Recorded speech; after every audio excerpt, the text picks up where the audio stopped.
경신하고 있는 우리 심은경 배우님부터 소개를 좀 인사를 좀 해주시겠어요? 네, 안녕하세요. 더킬러스 정편에 출연한 심은경입니다. 반갑습니다.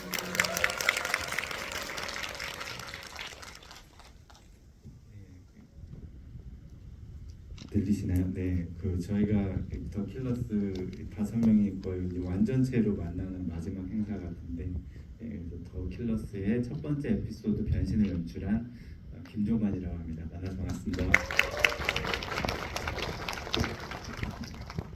안녕하세요. 두 번째 에피소드의 업자들을 연출한 노덕입니다. 안녕하십니까. 여보세요. 안녕하십니까. 한국 영화의 핫초픽 강항진입니다. 저는 세 번째 에피소드 모두가 그를 기다린다를 연출했습니다. 감사합니다. 저는 한국 영화 핫추풍 옆에 앉아 있는 네 번째 에피소드 무성 영화를 연출한 이명수입니다. 반갑습니다. 다들 영화를 재밌게 보셨다고 하셔가지고 질문들도 굉장히 많을 것 같고, 그런데 좀 질문 좀 많으실까요? 어떨까요?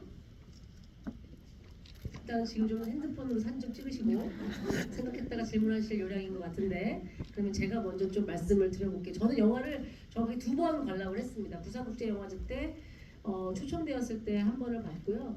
그 다음에 최근에 이제 패밀리 시사회라는 이름으로 또 지인분들 또 다른 배우분들 업계분들 모셔서 시사회 할 때 2번 이렇게 봤는데, 놀랍게도 처음 봤을 때 극장을 나오면서 제 마음속에 제 취향에 재밌다고 생각하는 순번을 매겨봤거든요. 그런데 두 번째 볼 때 그 순번이 바뀌는 아주 놀라운 경험을 했습니다.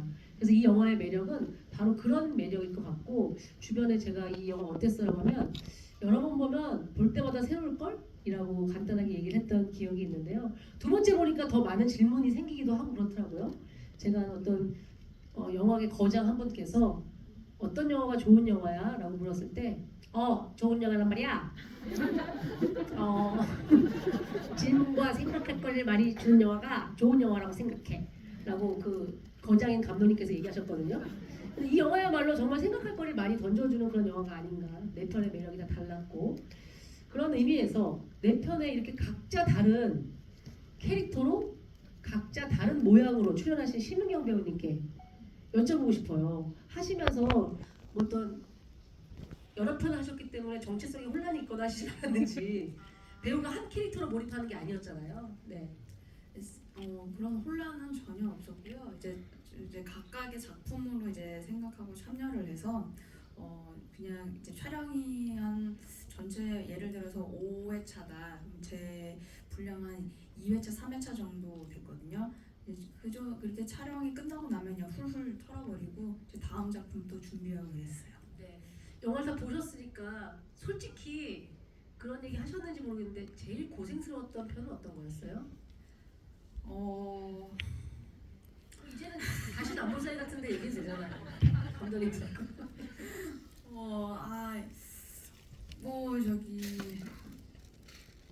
노덕 감독님 작품이라고 좀 그만하고 싶은데, 그래서 지금 제가 순간적으로 네. 내적 갈등이 아니야, 장항준 감독님께 제일 고생스러웠다고 할까 하다가 너무 쾌적한 환경에서 이제 촬영을 진행을 했기 때문에 네. 노덕 감독님 이제 현장이 아무래도 좀 크랭크인이기도 했었고 굉장히 날씨도 많이 더웠고, 네. 저도 제 나름대로 좀 부담감, 이제 크랭크인이다 보니까 이제 잘해야 된다는 부담감이 좀 더 했었던 것 같아요. 그래서 노덕 감독님 작품이 캐릭터적으로 연기적으로도 고민이 제일 많았었고, 이제 촬영 현장도 이제 산에서 촬영을 했는데 이제 사운드 환경이나 이런 게 조금 좋지 못했어가지고. 아니 여담을 들었는데 산모기가 그렇게 많았다고. 네, 거기 영화 보면은 이게 모기 물린 자국 그냥 그대로 나와요. 네. 실제로 물려가지고 그 자리에서 어떻게 조치를 할 수 없으니까. 그것은 약간 1편인 변신과의 연결성인가요? 어떻게 생각하시나요, 감독님들? 연결성이 있다고 보시나요? 그래요? 동답인데 이렇게 진지하게 마이크가 넘겨질 줄은 몰랐고요. 모기한테 물려가지고 흡혈귀가 되는 것도 되게 재밌는 설정인 것 같아요.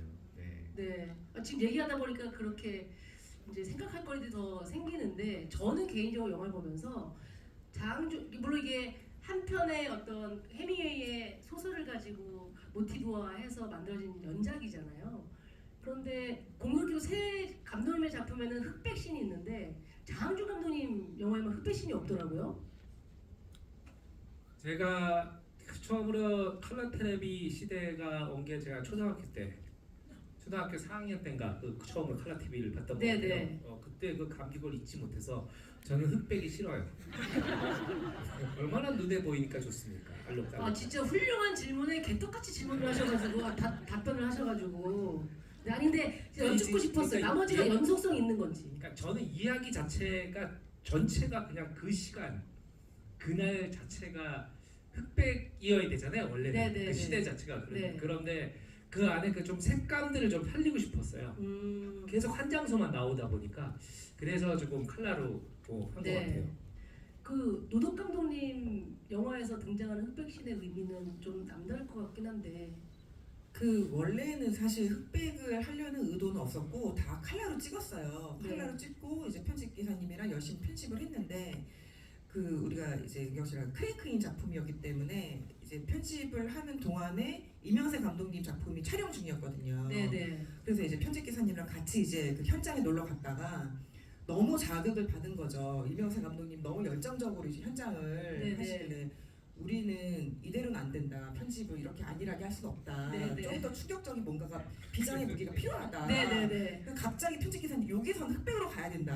오. 그래야지 영화가 좀 더 있어 보인다. 이렇게 제안을 주셔가지고 보니까 또 그 말씀이 옳더라고요. 그래서 네네. 의미는 제가 그러면은 좀 고민해 보겠습니다. 네네. 의미는 나중에 좀 찾기라고 일단 했는데 네. 이 자리까지 제가 질문이 오늘 있을지 몰라가지고 의미를 못 찾은 채로 왔는데 죄송합니다.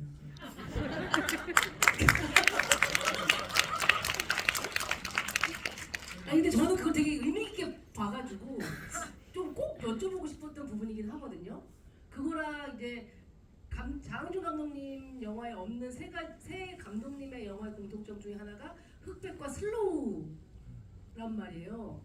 그래서 그건 감독님께 여쭤볼까요? 이게 뭐 이거는 뭐 우리가 정한 게 아닌데 신기하게 이렇게 들어와 있던 거고 저는 근데 저도 그래서 나름 되게 감독님이 흑백을 되게 전략적으로 잘 썼다 이렇게 생각을 했어요. 노동 감독님이. 왜냐하면은 그게 영화가 이렇게 흘러가다가 납치가 딱 된 순간에 흑백으로 나오잖아요. 네. 그러니까 영화가 이거 진짜 잔인하겠다. 얼마나 잔인하면 피를 보여줄 수 없어서 흑백으로 컬러를 했을까 해서 마음의 각오를 하게 만들더라고요. 의미를 찾아주셨네요 오늘. 이제 그들이 어떤 그 최악의 순간에는 네. 어떤 그 현실감을 오히려 이제 걷어내는 게 네. 영화의 특성상 맞지 않나. 녹화라면 앞에 거 편집하고 이거 쓰면 되는데 입니다 얘기를 하셔가지고. 네네네. 네.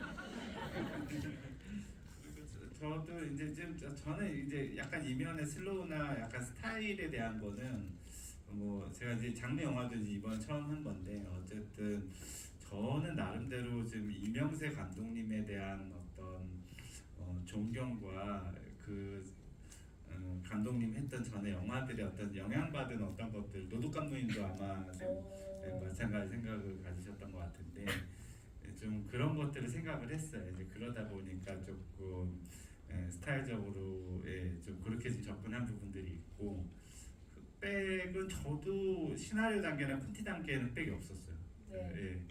근데 이제 촬영을 하면서 그 바 공간이나 그런 데서 이제 전체적으로 강렬한 붉은색을 쓰기로 하면서 그 충격을 좀 재미있게 주려면 초반부를 흑백으로 하면 재밌겠다. 예. 그래서 넣었던 장면입니다. 네. 그 세 분의 감독님과는 전혀 교류를 안 하신 것 같아요, 장항준 감독님은. 저는 두 분처럼 이명세 감독님 그렇게 존경하지도 않고 아니 저는 좀 그 워낙 이 시대적으로 제가 제일 과거의 얘기예요. 네. 예, 제일 과거의 얘기가 굉장히 좀 시대적으로 이렇게 지금의 세대에게 와닿지 않는 거라서 오히려 좀 현실감을 가졌으면 좋겠다가 중요해서 그런 뭐 고속 슬로우 기법이나 뭐 이런 그런 것들을 거의 차용을 안 했던 것 같아요. 그러니까 현실처럼 느껴지길 바래서. 네. 사실은 실제 있었던 이야기가 감독님의 영화에서는 많이 모티베이션이 된 것 같아요. 그런데 세트를 이렇게 잘 들여다보면 실제 선술집까지는 또 안 와요. 느낌이. 그것도 약간 좀 생각을 하신 부분이 있나요? 그거는 또 이제 제가 화양연화라는 영화를 되게 좋아해요. 그래서 그 화양연화가 가진 그 홍콩 그 선술집 네, 같은. 근데 홍콩이 되게 좁잖아요. 홍콩 건물이나 복도 이런 것들 굉장히 좁거든요. 그런데 한국에 없는 벽 색깔 그리고 그런 것들을 좀 구현했으면 좋겠다. 그리고 이게 계속 한 장소에서만 벌어지기 때문에 굉장히 좀 답답할 수 있기 때문에 그래서 우리가 익숙한 듯 익숙하지 않은 색감들을 좀 구현을 해서 인물들의 옷, 뭐 오연아 씨 빨간 옷이라든지 뭐 이런 것들로 조금 보는 이 색감의 재미 같은 것들도 줘야겠다. 예, 그런 변화를 좀 주려고 해서 그렇게 된 것 같아요. 네. 저는 질문 안 하실 거면 제가 계속 얘기할 건데 질문을 이 타이밍상 받아볼까요? 네, 가장 번쩍 손을 드셔주셨는데 여기 마이크 한번 주시겠어요? 질문하다가 제가 또 질문할 거 있으면 저도 해도 되잖아요, 그렇죠? 갖고 계셔도 돼요. 네. 안녕하세요. 영화를 좋아하는 직장인입니다. 실은 부산국제영화제 때도 잠깐 뵀었는데 실은 개봉일에 맞춰서 이 영화를 아껴놨다가 보고 싶어서 오늘 실은 퇴근하고 달려왔습니다. 한마디로 실은 이 영화를 처음 본 일부러 약간 정보를 최소화하고 봤거든요. 찾아보고 싶은 그 욕망을 내려놓고 근데 해시태그하고 첫 번째 이 영화에 대한 어떤 감상평을 남긴다면 약간 핏빛 초콜릿 이런 느낌을 가졌어요. 직장인 맞으시죠? 네. 전문가 느낌이 나서. 네. 그래서 실은 여러 가지 좀 인상 깊었던 점들 그리고 남기고 싶은 멘트들이 많아서 그건 제가 좀 열심히 리뷰를 써서 이 영화에 대한 홍보를 또 같이 좀 드리고 싶고요. 아까운 시간이고 또 다른 분들께도 기회를 드려야 되니까 질문을 꼭 좀 드린다면 실은 요즘 OTT도 실은 많고 또 이제 영화, 극장 여러 가지 이슈들이 있는데 이 영화를 보면서 느낀 게 굉장히 짧지만 굉장히 그 쫀쫀한 그 짠짠한 느낌이 너무 좋았거든요. 그러면서 뇌리에 남는 그 각 그 편마다의 어떤 그 한마디의 대사들이 조금 저는 와닿았었어요. 근데 제 감상을 좀 접어놓고 질문을 드린다면 우리 심은경 배우님과 또 감독님들께 본인이 연출하셨던 그 장편, 그 단편에서 실은 내가 이게 킥이었다. 나만의 약간 좀 숨겨놓은 해시태그 같은 거였다. 이런 것들을 개봉일을 맞이하여 한번 오픈해 주신다면 영광이겠습니다. 감사합니다. 와, 어이구. 제 학사에서 씹은 거 아니죠? 너무 말씀을 잘하셔서 너무 감사합니다. 자, 우리 심은경 배우님 되게 어려우실 것 같아요. 왜냐면 다른 감독님의 시나리오에서 어떤 걸 발췌해서 이 더킬러스를 대표하는 나의 대사는 무엇이다라고 얘기할 수 있을까? 일단 하셔야 되니까. 네, 이제 저는 이제 그 연기적인 부분에서 말씀드리면 되는 거죠. 이제 일단 변신에서는 이제 목을 따죠. 목을 따고 네, 피를 내리고 연우진 배우님께 드셔보세요. 이렇게 하는 드셔보세요. 네. 그러니까 좀 핵심이었던 거. 드셔보세요. 네. 이거 한 잔 드셔보세요. 네, 가을은 말이죠. 피는 말이죠. 가을이 맛있어요. 뭐 이런 톤들이 이제 좀 뭐 그 전체적인 그 이후의 대사들이 목을 딴 이후의 그 대사들이 굉장히 좀 중요하게 좀 저한테 느껴져서 그래서 목소리 네. 톤도 좀 나름의 중후하게 톤을 좀 많이 바꿨었거든요. 네. 그다음에 이제 업자들 같은 경우는 이제 엄마와의 통화. 이제 내가 죽기 전에 이제 마지막으로 엄마하고 한 번만 통화하게 해달라고 하는 그 감정심. 그것 때문에 그 소민 역할을 제가 하겠다고 이게 감독님께. 여담인데 엄마 예. 목소리가 네, 저희 친엄마예요. 예. 그 이제 이거는 이제 이 에피소드를 잠깐 이제 살짝만 들려드리자면은 이제 연습을 좀 했었어요. 제가 이 역할이 크랭크인이기도 하고 좀 고민이 너무 많이 돼서 이 감정선의 밸런스를 좀 잘 맞추고 싶어서 좀 녹음기를 틀어놓고 연습을 했는데 그냥 친엄마 이제 우리 엄마가 집에 있으니까 대사를 쳐준 네, 거예요.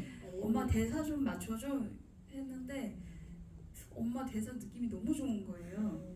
그래서 이거 감독님한테 일단 좀 톤 확인차 이렇게 좀 한번 들려드려봤는데 감독님께서 또 흔쾌히 좋다고 해주셔가지고 그냥 주연 배우의 부탁이어서 억지로 하신 건 아니에요? 솔직하게. 그건 아니고 저도 시나리오를 쓸 때 제가 이제 머릿속으로 생각한 톤들이 있었는데 거의 100% 맞는 그 엄마와 소민의 대화 톤이어가지고 이거는 안 할 수가 없다. 이거는 무조건 부탁을 해서라도 어머니께 이제 해야겠다 했는데 이제 흔쾌히 해주셨었어요. 네. 그러면 자 엄마한테 이제 전화하게 해주세요. 하는 거. 네. 그 다음에 이제. 그 감정씬 그다음에 그다음에 그 모두가 그를 기다린다. 네. 에서는 이제 저는 제가 인터뷰 때도 이게 말씀을 드렸는데 저는 제 나름의 이게 어떤 다른 평행 세계에 살고 있는 수상 그녀의 오두리라고 생각을 했어요. 네, 그렇게 좀 이해를 하고 사진 촬영에 임했습니다. 네네. 감독님은 비록 안 계셨지만 현장에 그게 포인트. 사이가 안 좋거나 네, 전혀 사이가 안 제가 뭐 좋거나. 때문에 뉴욕에 갈 일이 있어가지고 그때 또 하필이면 사진 촬영이 그때 잡혀가지고 네. 알겠습니다. 굉장히 좋은 환경이었습니다. 마지막에 이제 무성 영화란 말이죠. 네, 그냥 사실 무성 영화는 한 가지를 꼽을 수가 없고 그냥 전체가 다 포인트였기 때문에 저도 처음에 대본을 읽고 그러니까 저도 내러티브만 이해를 하려고 하다 보니까 많이 어렵게 다가오죠.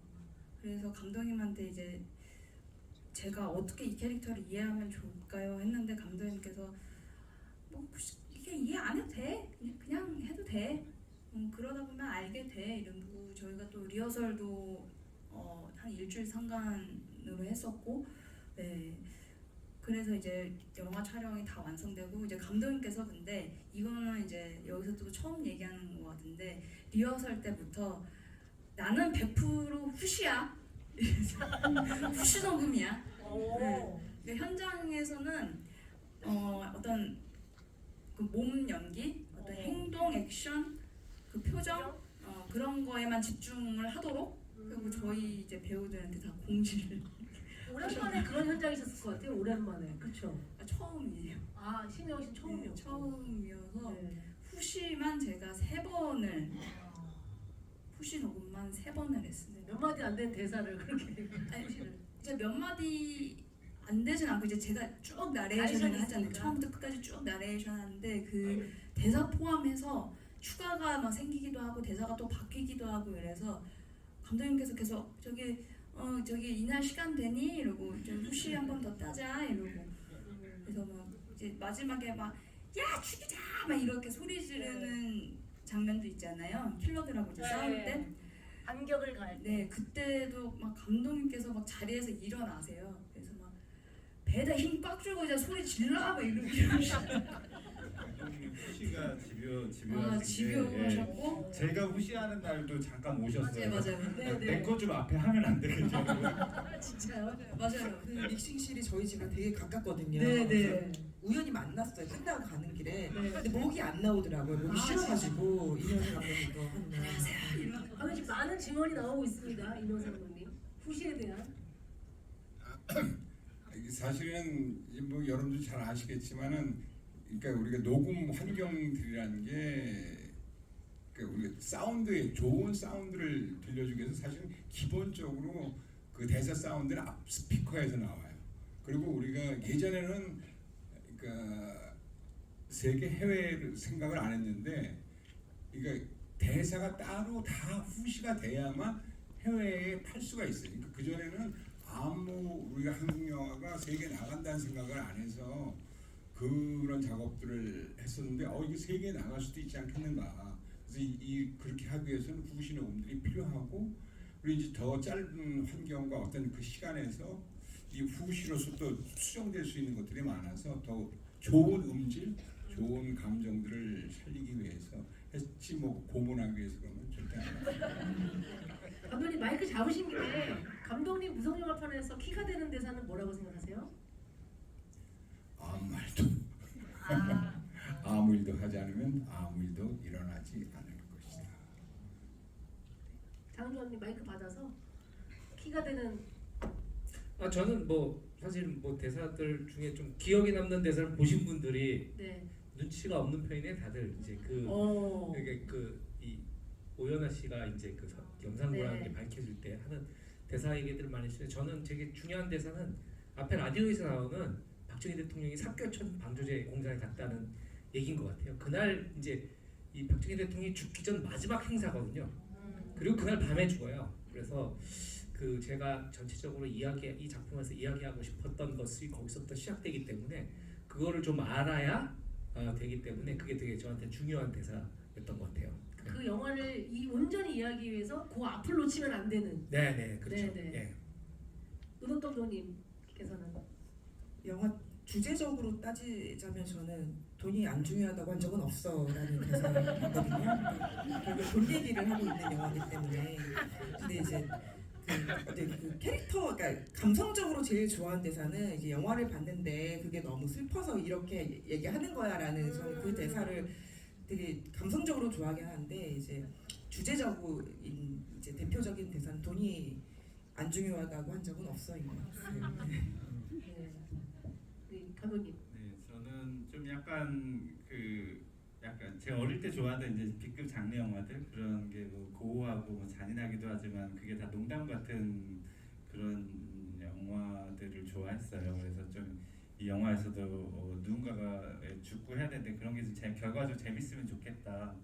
그러면 처음에 누굴 죽이지? 라는 생각을 하다가 이 영화 감독들이 모여서 하는 프로젝트니까 영화 감독이 처음에 희생자가 되면 좋겠다라는 생각을 했고 이게 어쨌든 피가 좀 칵테일처럼 맛있는 그런 영화가 됐으면 좋겠어서 제가 생각한 킥에 대해서는 중년에 피는 가을이 맛있다 그런 게 좀 재미상 네네. 재밌지 않을까.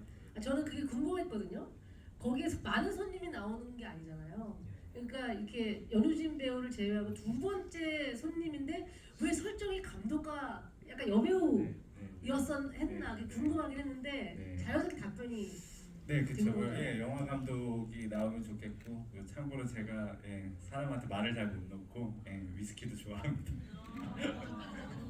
본인이 죽었군요.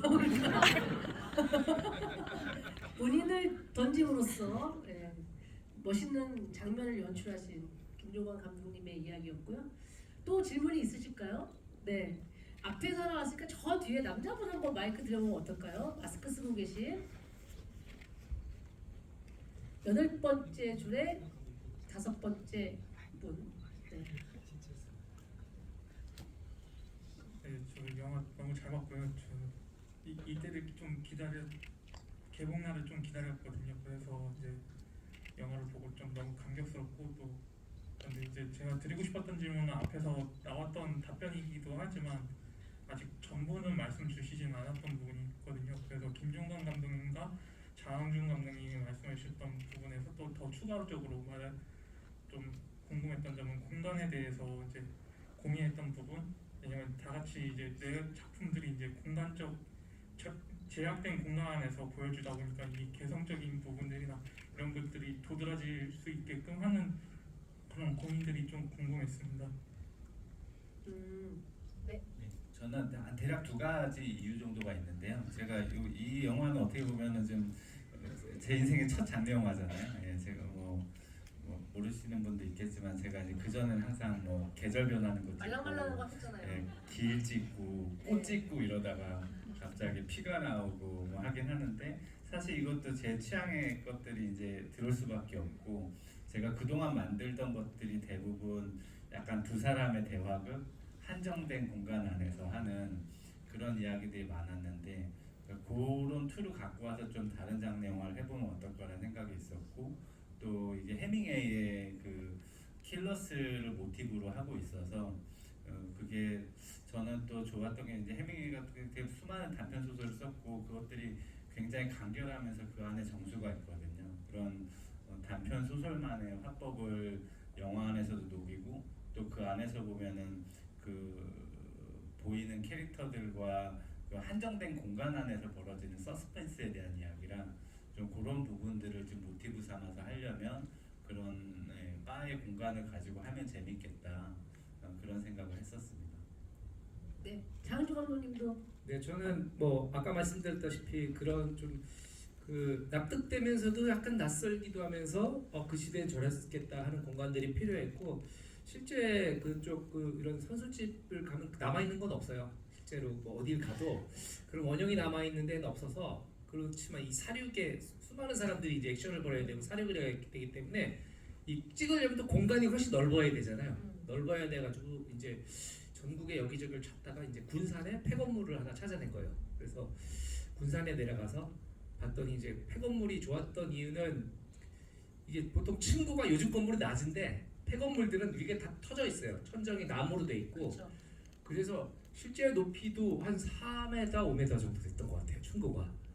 그래서 거기 폐허가 된 데를 정리를 해서 훨씬 공간이 넓은 데를 저희가 그 벽을 쳐가지고 카메라는 벽 안에 들어가 있고 그렇게 연출을 했었던 것 같고 그래서 이제 부감샷들 액션하는 부감샷들도 그래서 이제 찍을 수 있었던 것 같아요. 천장 위로 카메라를 올리면 되니까 저희가 뭐 예산이 많아가지고 세트를 지으면 괜찮은데 그럴 수 있을 예산이 없으니까 저희한테는 최적의 장소였던 것 같고 그래서 거기서 안에서 되게 카메라 옥이나 이런 것들을 자연스럽게 많이 뽑아낼 수 있었던 것 같아서 거기를 선택하게 됐습니다. 그 선술집이고 배경이 과거 우리 대한민국의 과거인데도 불구하고 총으로 이제 많은 것들을 표현하셨는데 네. 그것도 상당히 의도가 된 건가요? 이게 킬러들이 그때 총 받기가 쉽지 않았을 텐데 그때는 사실 킬러라는 말이 없었죠. 킬러라는 말 뭐라고 자체가. 했을까요? 킬러라는 말 자체가 없고 아마 칼을 썼을 텐데 사실은 연도가 60년대 가까울수록 총기가 있어요. 왜냐면 6.25 전쟁이 끝난 지가 얼마 되지 않아서 그 부산이나 이런 데는 총기들이 불법 거래가 많이 되던 시절이었거든요. 그래서 그 오히려 뒤로 가면 갈수록 이제 총기가 한국 사회에서 없어지게 되는. 약간 한국식 웨스턴 장르를 개척하고 싶은 그런 뭐 개척까지는 모르겠고 개척까지는 표방 모르겠고 정도? 이게 다 총이었으면 좋겠다고 생각했어요. 왜냐면 이 최고의 권력자가 사라지는 이유도 총이었고 이들이 기다리는 사람을 죽이려고 하는 이 사람들의 무기도 총이고 그리고 오는 자는 어떤 자일지 모르고 어떤 이 시대 암흑의 시대가 끝나고 새로운 1980년대가 올 텐데 과연 우리가 기다리는 그 사람은 어떤 사람인가?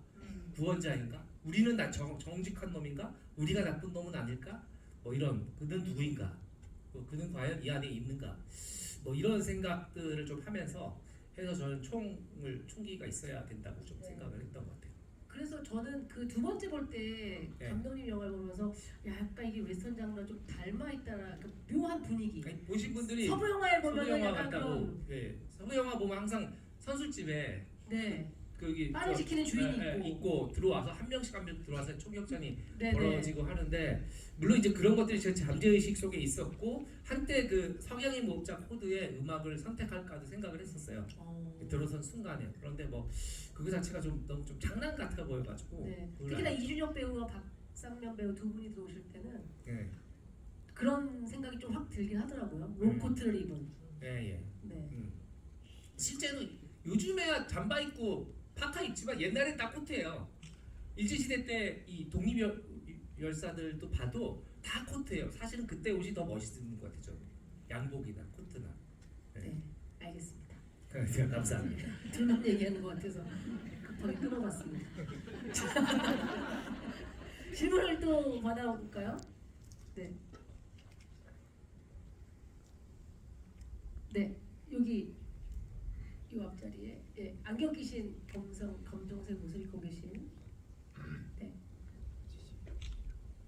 저 장항정 감독님한테 여쭤보고 싶은데요. 모두가 그를 기다린다 해서 그는 그러면 올바른 지도자를 상징하시는 건가요? 우리의 역사적 의미로는 전두광이죠.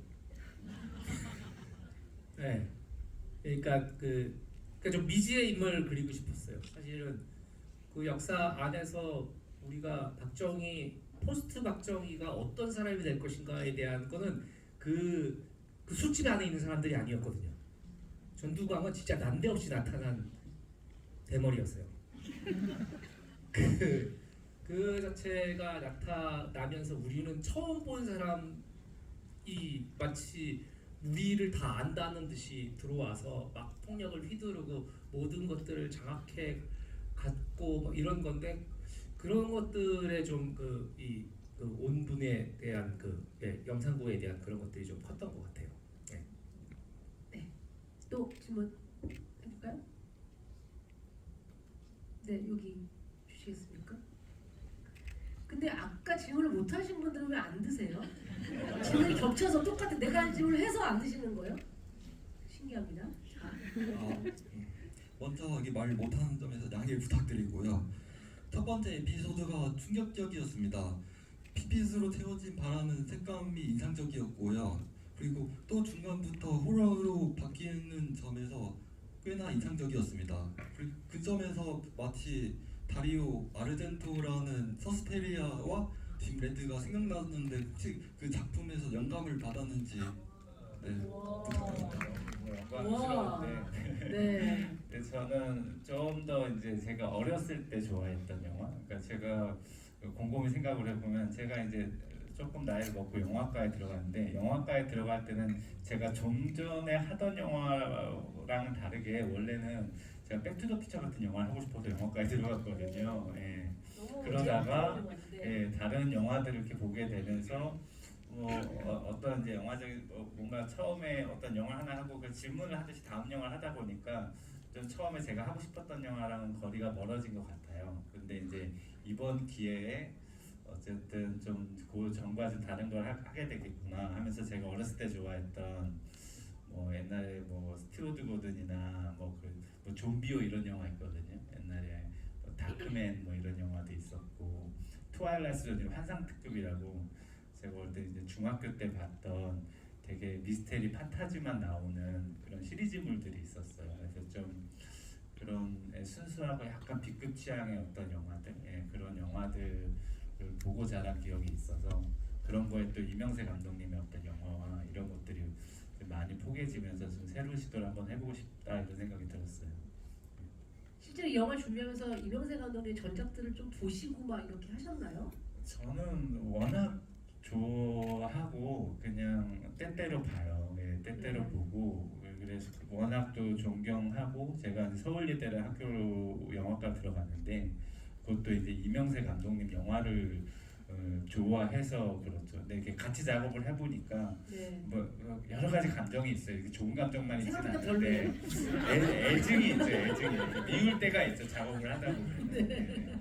그렇지만은 항상 감독님이 미워질 때마다 이제 집에 가서 감독님 영화를 보고 이런 분이지. 초심을 잃지 말자. 내가 이렇게 사랑했던 감독님인데. 거장과 함께 할 수 있다는 것만으로도 네. 감독님은 어떠셨어요? 이렇게 세 명의 후배 감독님과 작업하시는. 저는 뭐 다 개인적으로 다 좋아하니까 우리 김정감 또 노덕 감독, 뭐 장항준 감독, 요즘에 아주 점점 좀 나날이 무럭무럭 성장하고 있는 장거장의 어떤 작품. 정거장이 아니고요. 장거장, 아주 버스 장거장, 세계적인 아주 거장으로 거듭날 준비를 하고 있는, 거듭나고 있는 뭐 감독님들. 그만하시죠, 감독님. 하여튼 이게 좀 다양한 감독들이 또 모여서 하는 것들이 좀 다양한 장르를 가지고 있을 수 있는 감독들이 하는 것이 좋을 것 같다 생각해서 다 각자들 그러니까 노덕 감독님이 스타트를 한 건 너무 잘한 것 같아요. 그렇게 욕심이 많을 줄 몰랐어요. 진짜 열심히 찍어서 이 영화 잘 되겠다.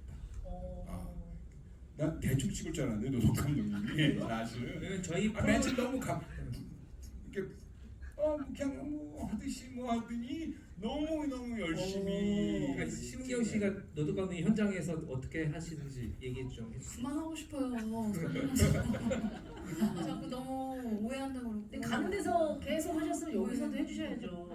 근데 제가 부국제 때 사실 GV 첫날에 좀 이제 부국제가 처음이고 막 공개 첫날이다 보니까 좀 흥분을 했나 봐요. 그 말을 막 제가 좀 횡설수설 좀 했나 봐요. 근데 그 자리에 제가 누가 있었는데 어떤 분께서 좀 깬다 이런 글을 제가 가지고 내가 조금 다시 돌아와야 되겠다 안 되겠다 덕분에 싶어서. 되게 유쾌하고 재밌었는데. 근데 네. 이게 그러면은 뭐 이렇게 모인 게 또 마지막이시니까 네네. 이제 제가 오늘 완전체가 모인 행사를 한번 처음 했으면 좋겠어요. 근데 이게 박수가 왔어요. 이게 생각보다 이게 우리는 다 감독님만 저희는 아니까 그쵸, 이게 공감이 있어서. 공감이 있고 이러니까 재밌을 수 있는데 생각보다 뭐야 이럴 수도 있어요. 그러니까 현장을 경험하지 못하신 분들은 생각보다 별거 아니다라고 할 수 네. 있지만 그래도 해줘요.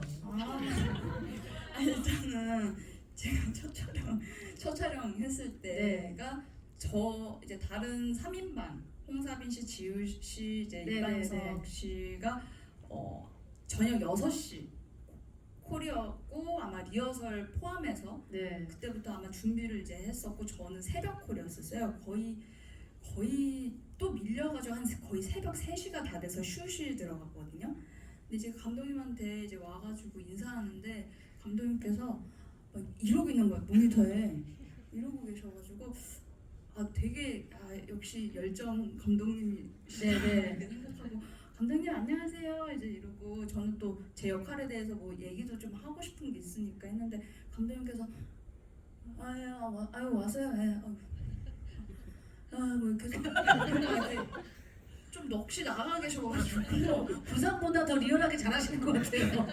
정말 이게 제가 지금 좀 이제 흥분이 가라앉아서 예 근데 아무튼 이렇게 감독님이 뭔가 왜 열정이 없으신가라고 이렇게- 느낄 수도 있는. 뭔가 왜 나를 안 반길까 좀 뭔가 그래서 괜찮은 걸까 뭔가 예민한가 싶어서 그냥 이렇게 조심조심 하고 있었는데 이게 저 그때 비가 태풍이 와서 기압이 엄청 떨어져 있었고 그리고 지하 3층이었죠 감독님. 그러다 보니까 이게 주차장이니까. 제가 이게 주위를 둘러보니까 모든 스태프분들이 좀비가 계셨었어요. 그래서 이거 그냥 가만히 좀 그냥 조용하게 있어야 되겠다 슛 들어갈 때까지 이랬는데 뭐 아무튼 그때 촬영은 어찌저찌 저도 무릎을 막 깨져가면서 이제 찍고 이제 잘 뭐 맞췄어요. 근데 이제 그 다음날 이제 야산에서 촬영을 하는데 또 이제 날씨가 막 너무 덥지 사운드 뭐 그냥 비행기 날아가고 이러니까 뭐 뭐 감독님 뭐 계속 딱 이런 모습이었어요. 내가 하고 있어요 옆에서. 이러고 계셔서 그냥 딱 계속 이러고 앵글 뭐 가시죠 뭐 좋네요 이렇게 너무 너무 해도 너무 난 이렇게까지 제가 보기에 리얼하게 하실 것 같고. 정말 저는 이게 거짓말 제가 왜 해요? 근데 이명세 감독님이 어떤 걸 보고 열심을 하시다고 보셨는지가 이 대목에서. 뭐 보다시피 우리 노덕 감독님이 이렇게 막 씩씩한 소녀 같은 네. 느낌이잖아요. 아주 이 한국 영화의 가장 미녀 감독이고 스타일리시하고 근데 뭔가 혼이 나간 듯이 움직이는 그 느낌들이 뭔가 일을 저지르겠구나 그런 생각을 했어요. 그럼 이제 저절로 알아서 굴러가겠구나. 그런 생각이 평상시에도 굉장히 감정 기복이 심하신 분이세요. 굉장히 기분 좋을 때 막 이러고 저희가 지금 영화 노덕 감독에 대해 노덕의 날인가요? 하고 있는 게 아니어서. 노덕 오리는 안 돼. 근데 제가 진짜로 그 역자들 촬영하면서 내가 왜 스케줄을 이렇게 잡았는가 나 스스로를 되게 원망을 많이 하고 내가 왜 처음으로 크랭크인을 잡아서 이제 하겠다고 했는지 네.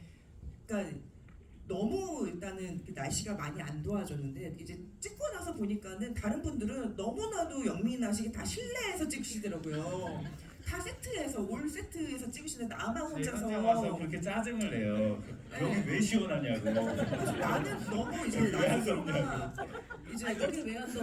나는 왜 그 산으로 잡았고 공간을 왜 로케로 잡아가지고 태풍 오고 크랭크인이다 그리고 이제 그 첫 촬영 날도 사실 그 엄청 비가 많이 온 날이었어요. 그래서 액션을 찍고 해야 되는데 바닥은 미끄럽고 또 이제 어떤 여타 사정으로 그 지하 주차장도 원래 이제 섭외해놨던 데가 취소돼서 급하게 또 새로운 공간으로 잡고 별별일이 다 있었거든요. 그러니까 사실 혼이 어느 정도 나가 있었던 건 사실이에요. 그래가지고 이게 처음 이제 그래도 더 킬러스의 포문을 여는 현장인데 내가 망치고 있구나 이 프로젝트를 나는 어떡하나 이제. 그래서 약간 좀 진짜 혼이 나가 어느 정도 혼이 나가 있었던 건 사실이에요. 근데 은경 씨한테 난 잘했다고 생각을 했는데 또 네, 기억이 좀 다르네요. 저는 은경 씨 왔을 때 어머 은경 씨 하면서 왔을 아니 거라고 그게 생각했는데 그게 그러니까 기억이 마음은 그러셨을 거라고 생각해요 저도. 근데 그게 저도 이해가 가는 게 정말 기압이 막 이게 누르더라고. 사람을 막 누르는 그런 현장이었어요. 그 지하에 네. 바깥에 비 온다 하시면 일단 경험해봐서 어느 정도 짜증나는지 알죠. 내 차에 있어도 노덕 감독님 얘기는 이제 그만했으면 좋겠습니다. 다른 뭐 김종건 감독 얘기도 좀 듣고 싶고 이명세 감독님 얘기도 좀. 저는 이명세 감독님께 그러면 제가 좀 분위기를 바꿀 수 있는 질문 하나 드리자면 감독님 영화를 아마 가장 궁금해하실 것 같아요. 비슷하시죠 저랑 기분이. 두 번째 보면 상당히 재밌는 요소들 저는 많이 발견을 했는데 그 중에 꼭 여쭤보고 싶었던 게 있는데 시계는 왜 킹스 크로스 스테이션이라 했는지. 사실은 거기다 뭘 새기고 싶었던 글자가 있었어요. 네. 사실은 근데 좀 이 의미 있게. 근데 그걸 다 지원했고 디자인은 그건데 거기다 그걸 새롭게 하려니까 그건 힘들어서 느낌 괜찮다 뭐 킹스 크로스 뭐가 이렇게 좀 사람들이 해석할 때 우연즉 필연처럼 그렇게 뭐 해석할 수도 있겠다. 그러니까 알다시피 제 영화는 그러니까 사실은 이 작품이 각 4개의 작품이 또 있는 2개의 작품도 있지만 다 각자지만 하나로 연결됐으면 그리고 또 나중에 이걸 볼 때 관객들이 지금 이 영화를 다 보신 분들도 만약에 이렇게 된다면 어떻게 됐을까? 좀 이렇게 능동적으로 참여하는 그런 영화. 그래서 따로 또 같이라고 그 은경 씨가 아주 캠페인처럼 하는 것처럼 이게 한 편의 영화처럼 보였으면 하는 게 제 바람이었거든요. 다른 얘기지만 그 다른 색깔과 다른 감독들의 이 장르가 한 편의 영화처럼 보였으면. 그래서 저는 그 장항준 감독의 얘기를 받아서 79년도로 하고 알아서 그럼 좀 다른 감독들이 나는 이렇게 따라갈 거야 이어지듯이 다 각자 찍더라고. 그래서 하여튼 뭐 그렇게 됐는데 그렇게 됐는데 뭐 맨 처음 조건이 우리 아무 간섭도 하지 않고 각자의 자유대로 하기로 했으니까 그래도 그 느낌은 있었어요. 분명히 이것은 나중에 완성되고 어떻게 이어지면은 분명히 한 편의 작품처럼 보여지기를 바라는 게 컸죠. 확실히 처음 봤을 때보다 두 번째 봤을 때 그 미묘한 감독님들이 나름 숨겨놓으신 그 메타포들을 찾아가서 연결하는 재미가 저는 있었거든요. 근데 나 같은 사람들이 속는 거죠. 사실은 감독님은 의미가 없었는데 보는 사람이 저건 의미가 있을 거야라고 그런 것도 바라신 건가요? 아니 그거는 중요한 것은 사실은 감독도 다 몰라요. 근데 그러니까 내가 이게 뭐지? 그러니까 제가 개그맨이라는 영화 같은 경우는 제 영화를 찍고 내가 그 어떤 파랑새 얘기를 해주다 갑자기 울컥한 적이 있어요. 내 영화가 그런 얘기구나. 갑자기 그때 떠오른 거예요. 다 찍고 몇 년이 지난 뒤에.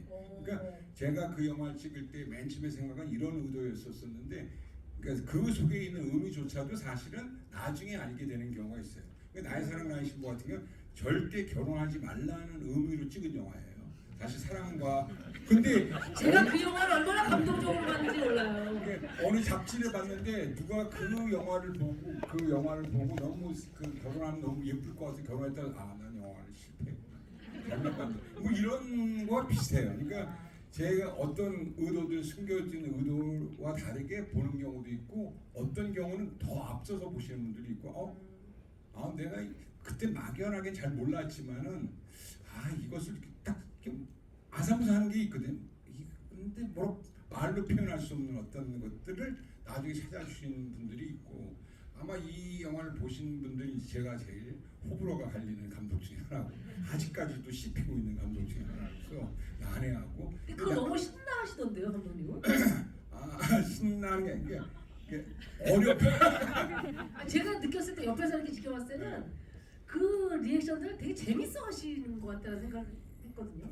그렇죠. 본인은 결혼 생활을 행복하게 하고 계시면서 남들은 결혼하지 말라 이런 영화를 만드시고 뭐 이런 것들만 봐도 오히려 좀 관객들이 해석하려지 네네. 이런 것들을 주시는데 좀 약간 그런 쾌감을 갖고 계신 것 같긴 해요. 네. 아니, 오늘 기회에 잠깐 한마디만 더 한다면 사실 어렵다고 하는 것을 한 낯섦으로 한번 생각해 와도 좋지 않을까. 우리는 사실 그러니까 제 인정사정 볼 거 없다가 아마 영화 보신 분들은 아시겠지만 아주 단순한 시나리오잖아요. 형사가 범인 잡는 거. 근데 그 시나리오를 본 사람은 다 어렵다. 그래서 그 뒤로는 제 시나리오 연기자들한테 주면서 배구 잘하.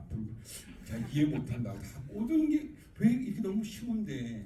근데 가만히 생각해 보니까 그러니까 어떤 장르 영화면은 떠오르는 생각들이잖아요. 뭐 음모가 있거나 미스테리가 있거나 멜로드라마. 그러니까 나의 사랑하는 집도 어렵다고 배우들이 그랬거든요. 그리고 그때 뭔가가 다 삼각관계가 있든지 그래야 되는데 이건 안방 건너방 왔다 갔다 무슨 신혼의 얘기가 이게 과연 영화인가? 뭐 이런 낯선들이 있었던 것 같아요. 그래서 어렵다고 힘의 규모가 어렵지. 뭐 하여튼 그런 것들. 물론 제 영화 어려울 수 있습니다. 많은 것들을 숨겨놨기 때문에 나중에 잘 찾아보시는 그런 관객들로 N차 관람 해주시면 너무 감사하겠습니다. 비비처럼 갖고 계신. 근데 저는 진짜 확실히 처음 봤을 때보다 두 번째 봤을 때 너무 재밌게 봤어요. 이명세 감독님 편을. 그래서 아마 순서가 좀 바뀌긴 했던 것 같거든요. 네. 혹시 또 질문이 있으실까요? 이제 10분 정도 남았는데 한 질문 하나 정도 받으면 이제 끝날 것 같습니다. 아까도 들어주셨던 것 같아요. 네네, 여기 맨 앞에 드릴까요? 안녕하세요. 저는 영화 쪽은 아닌데 이제 영상 만드는 일을 하는 사람으로서 이제 평소에 되게 존경했던 감독님들과 애정했던 배우님을 볼 수 있게 되어 정말 영광이고요. 그 이명세 감독님 작품에서 이제 도나우강의 잔물결이 계속 나오길래 했는데 이제 크레딧에도 사회찬미가 흘러나오더라고요. 이제 그 음악이 갖는 의미가 무엇인지 좀 여쭤보고 싶습니다. 뭐 제가 개인적으로 저는 장성곡 쪽의 노래를 좋아합니다. 모든 제가 아는 밝은 노래는 하나도 없고 아이고 이런 노래 좋아합니다. 뭐 그런 것도 있지만 이거는 영화 찍기 그러니까 사실 이 영화를 보신 분들은 아시겠지만 이 1930년대 해밍웨이가 이 소설을 썼을 때가 대공황기에 좀 엄혹한 시기였었어요. 즉 경제적으로 여러 가지 뭐 해밍웨이의 어떤 그 글들을 읽어보신 분들은 알겠죠. 그게 단순하게 어떤 킬러들이 아니라 그 시대의 허무주의 그런 것들. 그러니까 우리가 팬데믹을 거치면서 그리고 여러분들도 아마 느끼시는 분들은 느끼시고 못 느끼시는 못 느끼시겠지만 뭔가 답답하잖아요. 요즘에 어떤 느낌들이 그 답답함들을 좀 표현하고 싶었던 노래 그런 답답함도 뭐 밝게 해야 될 텐데 그 느낌을 한번 갖기 위해서 그래서 그 이제 은경 씨가 그 노래를 불렀는데 좀 편안하게 아무 감정 없이 그 느낌들로서 그것이 어떤 이야기가 될 수 있는 노래로서 사용하게 된 겁니다. 네, 부르실 때 그런 감정을 좀 이해하고 부르셨는지 아니면 그냥 디렉션을 듣고 그냥 하셨는지. 감정을 넣어서 부르라고 하셨거든요. 빼라고 하셨다고. 아니 저는 디렉션을 감독님이 직접 주셨는데 네.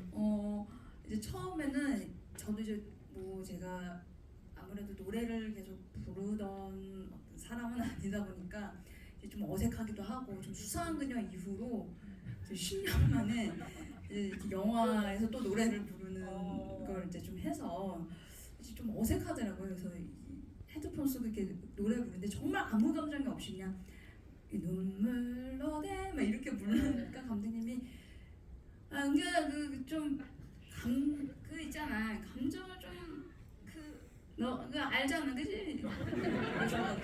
성대모사 나누시네. 감정을 넣어서 부르라고 좀 디렉션을 받아서 네네. 슬픈 그 느낌 네. 한 번 더 하면 되겠네 뭐 이러셔서 몇 번 많이 갔어요. 네. 그래서 저는 사실 그 사이찬미 때문에 이게 어떤 그 배경은 사실 70년대라고 생각은 했지만 그 장항준 감독님의 세계관과 맞닿아 있다고 생각을 했지만 또 일제 강점기와도 뭔가 이렇게 연관성을 주고자 하는 의도가 있으셨나라는 생각도 하긴 했었거든요. 우리가 그치 뭐 참혹했던 시절에 뭐 지금도 어두운 것 같고 뭐 하여튼 뭐 그런 느낌 감독님이 마이크만 잡으면 제일 어려워요. 알겠습니다. 말씀하셨다시피 그 영화를 해석하는 다양한 방식은 아마 관객 여러분들께 달려있는 것 같고요. 말씀 나눴던 것보다 훨씬 재미난 요소들을 발견하실 수 있을 겁니다. 네. 아마 오늘 영화를 보시고 감상 한번 적어보셔도 좋을 것 같고 N차 관람을 하셔도 좋지 않을까 저는 이렇게 생각을 하는데 이제 슬슬 마무리를 하면 되나요? 안 보여가지고 알겠습니다. 단체 사진을 찍고 이제 마무리하도록 하겠습니다. 대표로 사진 찍기 전에 우리 배우님께서 오신 관객분들께 이제 마무리 인사와 또 홍보의 멘트 부탁드립니다. 제가 이게 대표로 하려니 좀 마음이 이렇게 감기무량하네요. 오늘 이렇게 또 이렇게 와주셔서 너무 감사드리고 오늘 개봉했는데 하루 종일 제가 핸드폰만 좀 보고 있었던 것 같아요. 어떤 감상들이 있을까. 그래서 진짜 제가 이게 최근 들어서 그렇게 핸드폰을 오래 계속 쥐었던 적이 좀 없었던 것 같은데 아무쪼록 더 킬러스 오늘부터 이제 극장 개봉했으니까 많은 관심 부탁드리고 또 영화가 조금 이 부분이 좀 이해가 안 가는데 이러면 또 한 번 더 봐주셨으면 좋겠고 아무쪼록 계속 보면 볼수록 새로워질 영화 같아요. 그래서 아무쪼록 감사합니다. 그래서 아무쪼록 그런 새로움을 계속해서 느껴주셨으면 감사하겠습니다. 오늘 와주셔서 정말 감사합니다. 네. 다시 한번 감사드리고요. 여기 감독님들이 여기 앞으로 갈까요? 그리고 잠깐 뭐 혹시나 이거 지금 아니면 모르실 것 같아서 업자들에 나온 그 성형수술한 킬러 있잖아요. 그분은 이반석 배우는 아마 영화에서 처음 보셨을 거예요. 네, 그분은 이명세 감독님의 친아들이에요. 네, 연기도 초보하신 분인데 너무 그렇게 잘하시고 가리고 있는데 닮은 게 어떻게 보여요? 대단한 눈을 갖고 계시는데? 닮았다고요? 네. 또 우리 이반석 배우는 실제로 연출도 하고 영화계 아마 큰 거장이 되지 않을까, 앞발을 뛰어넘는 명성을 날리지 않을까 생각을 또 해봅니다. 그런 또 요소들도 찾아보시면 좋을 것 같고, 자 그러면은 사진 찍고 마무리할까요? 네, 알겠습니다. 여기 자리하시면 여기에서 포토님이 오셔서 찍을 것 같습니다. 네. 여기 가서 이렇게 앞자리로 앉아주시면 되겠어요.